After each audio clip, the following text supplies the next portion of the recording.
And Jeffrey, is Zachary Cruz the person who can possibly help spare Nikolas's life with his testimony? I think he is because often when we see jurors not be able to come back with the death penalty in these types of cases, it's because they hear from people from their childhood about what made them the way they are now.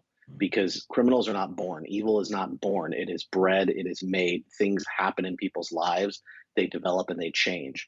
And so, this is a certain situation where a family member who knows him from when he was a child and knows that this is the way he's always been and that things have progressively gotten worse and he's not who he knew him to be as a child is somebody that can be very effective with the jury.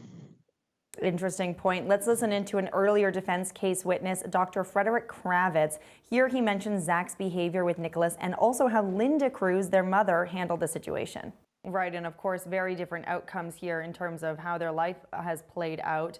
Jeffrey, we also heard about Linda Cruz's struggles with parenting. Some witnesses say she could have done more. Some said she just tried her best. In the end, does Linda Cruz's parenting even matter to the outcome of this case?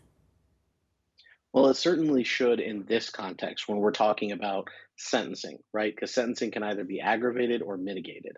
And so this is the mitigation phase when the defense is putting on their witnesses.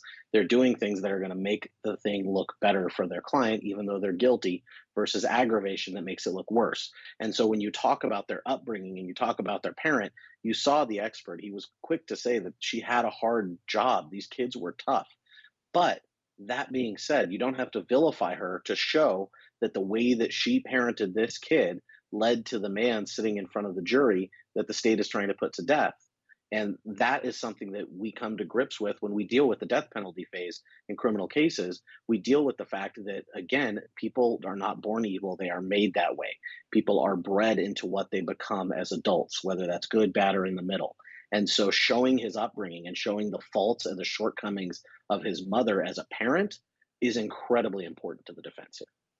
Yeah, thank you both. We're going to take a quick break. When we come back, we'll head out to Ohio where we'll be talking about the Pike County massacre case. Stay with us.